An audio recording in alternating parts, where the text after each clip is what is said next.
we make more money, we buy a bigger house, we buy a nicer car, we travel more, we take more expensive vacations. I just bought a new bike. We spend money on doodads, as Rich Dad says. But I'm going to talk about a way that you can increase your savings but not feel deprived. Welcome to the Next Level Income Show, where it's our goal to take your income, your investments, and your life to the next level. I'm your host, Chris Larsen. On today's podcast, I'm going to be diving into Chapter 2 of our new ebook, How to Be Financially Free by 40. If you haven't yet, go to nextlevelincome.com/financial freedom book, linked in the show notes here, so you can register to get your free copy of our new ebook. Now, what are we going to talk about in this ebook? I am going to walk you through the 5 steps that I personally used to become financially independent in my 30s and how you can use the same steps regardless of whatever age you are.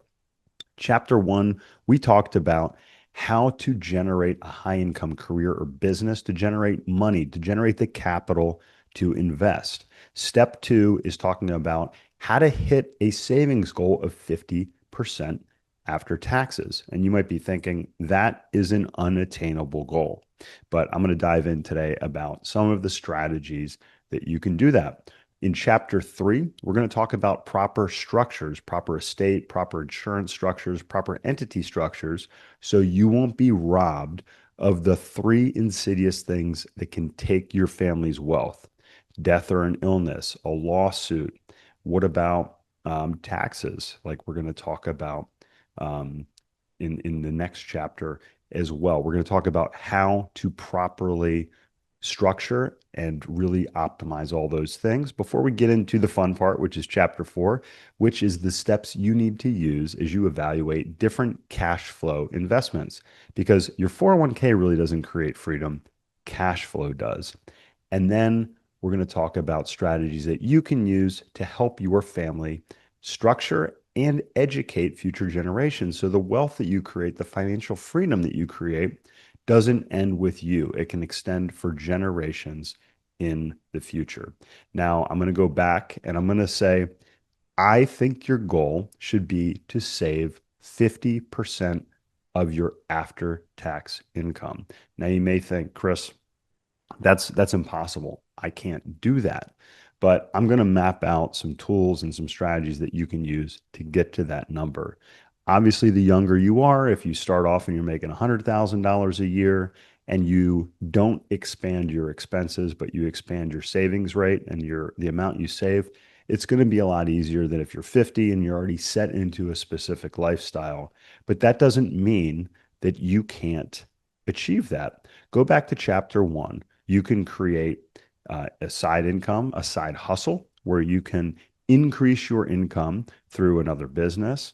My wife, as an architect, started her business while she was working for somebody else. That did 2 things. One, it created additional income for us, and it increased her earnings per hour. So she was ultimately able to leave her full-time or her part-time career at that time and actually end up working the same amount of money, but more than doubling what she was making, which really did amazing things for our family and our ability to do that.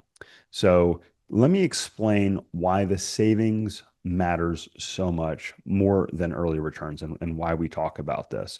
So I'm going to walk through the example that I showed in the release of Chapter 2 here. If you didn't get that in our weekly newsletter, go to our website, nextlevelincome.com. Click on the show notes here below to get this link, nextlevelincome.com/financial freedom book, and you will get all the chapters as they are released, as well as getting our ebook when it comes out as well. And please note, this isn't your typical book. This is an interactive book. You're going to have links to our free online courses. You're going to have links to our partners that can help you reduce your taxes. You're going to have links to our resources if you need help setting up an estate plan.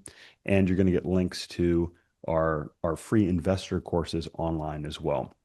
So let's talk about how you can become financially independent in 7 years. I'm going to go through this example. Let's say you're making $300,000 a year and you're paying $100,000 in taxes. Your after-tax income is $200,000 in this example.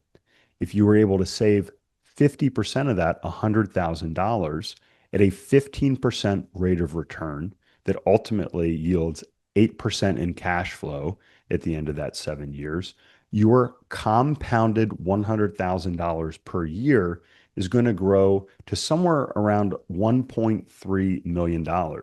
And at 8% cash flow, that's going to be six figures a year. So this is a very simple formula for you to get there. Once you're financially independent, do you continue to work? Do you start your own business? Do you volunteer more? Do you spend time with your family? What do you do at that point? That's what's up to you, and that's what's fun to do that. So chapter 2 is going to walk through not only this formula, but it's going to walk through why it's so important that you aggressively increase your savings. Now, the question is, where do you save that money? Most of you probably are already saving money in multiple places. You might have money that you set aside every month in an emergency fund. You might have money that you put into your 401k. If you have a mortgage, you're actually paying down your mortgage. That's savings as well. Add all of these up. You're going to see that you probably are already saving more than you think. And that 50% level is probably easier to get to than if you think, oh, I just need to save an additional amount that's equal to 50% of my income. That's not what I'm saying. I'm saying let's figure out ways to do all that. Now, you may want to redirect some of that savings. For instance, if you're putting a bunch of money in your 401k, is that really helping you get to your goal? Do you want to wait till 59 and a half? Do you have access to that? Do you have access to investments inside your 401k that are going to generate passive income? There are ways around that. You can do conversions of your 401k to a self-directed IRA. We're going to talk about all of these tools in future chapters as well. But stocks, mutual funds, index funds, these are great for appreciation over the long term. I know a lot of people that are my colleagues, they'll talk on their podcast and talk about how they hate the stock market, nothing to do with Wall Street. I think that investing in stocks and mutual funds, index funds in the stock market is definitely a portion of a well-structured portfolio, but that might not be the fastest way for you to get to financial independence. We need to take a more strategic approach, and we need to look for things like real estate, like private investments, funds that are producing cash flow on a regular basis. Because once you're able to replace your income, then you have that stable amount of money that's going to pay your mortgage, it's going to pay your taxes, it's going to pay for your groceries. Then you can go and grow your wealth on top of that. So why don't people save more money? I think most of us know this. The answer is lifestyle creep. We make more money, we buy a bigger house, we buy a nicer car, we travel more, we take more expensive vacations. I just bought a new bike. We spend money on doodads, as Rich Dad says. But I'm going to talk about a way that you can increase your savings but not feel deprived. So how do you do that?